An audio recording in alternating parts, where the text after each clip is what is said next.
Kita lebih suka mencari kesenangan diri sendiri daripada mencoba untuk berkorban untuk keluarga kita, berkorban untuk anak-anak, berkorban untuk istri, berkorban untuk suami, berkorban untuk masyarakat. Jadi Yesus menderita karena dosa dan kesalahan kita. Bapak Ibu, apakah kita mau terus membuat Yesus menderita?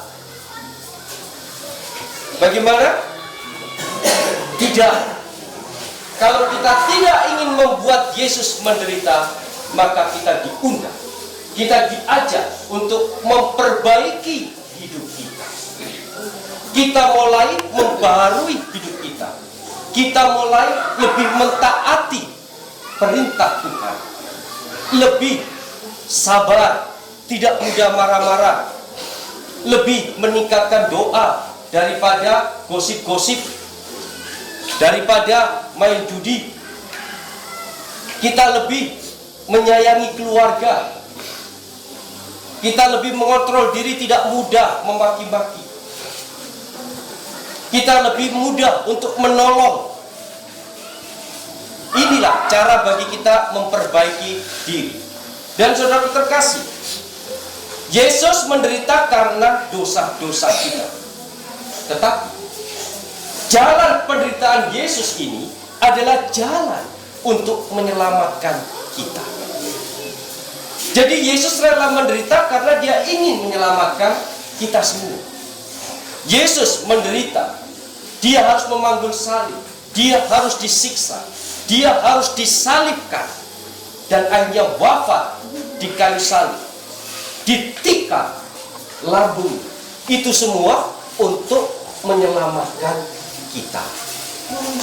Jadi Bapak Ibu terkasih, pengorbanan Kristus, penderitaan Kristus bukanlah kurban dan penderitaan yang sia-sia, tetapi untuk Bapak Ibu terkasih, yaitu untuk mengeluarkan Bapak Ibu terkasih dari kelemahan-kelemahan, dari dosa-dosa.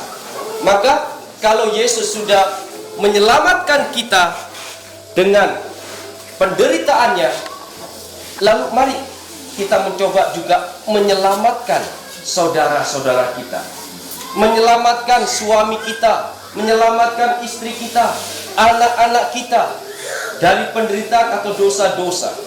Dan mencoba saudara terkasih seperti Kristus yang telah menyelamatkan kita, kita juga diundang untuk semakin berani berkorban, menderita seperti Kristus untuk menyelamatkan yang lain. Dan Yesus berjanji, barang siapa ikut menderita bersama Kristus, dia akan juga dimuliakan bersama Kristus. Bapak Ibu ingin tidak dimuliakan bersama Kristus? Kalau meninggal, kalau kita dipanggil Tuhan, kita boleh mengalami kemuliaan Tuhan di surga. Tapi jalan ke sana Bapak Ibu terkasih, kita harus berani juga mengalami penderitaan, mengalami sengsara seperti Kristus. Banyak di antara kita tidak mau menderita. Maunya enak-enak, bukan? Maunya yang senang-senang, bukan? Kalau menderita sedikit, marah-marah, atau mungkin mengutuk Tuhan. Ke gereja saja sudah mengeluh, berdoa mengeluh. Tetapi ini adalah cara bagaimana kita dengan menderita bersama Kristus. Jika kita meninggal, jika kita dipanggil Tuhan, kita boleh juga dimuliakan bersama Kristus.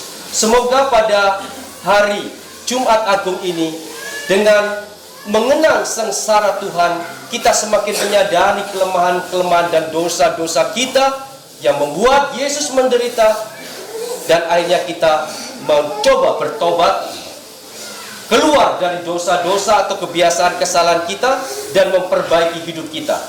Dan kita juga menyadari bahwa saya diselamatkan karena penderitaan Kristus, sehingga saudara terkasih, kita semakin membaharui hidup kita untuk juga diselamatkan sungguh-sungguh hidup kita, dan terutama kita juga semakin berani menyelamatkan saudara-saudari kita, keluarga kita, dengan banyak berdoa agar jiwa mereka juga diselamatkan.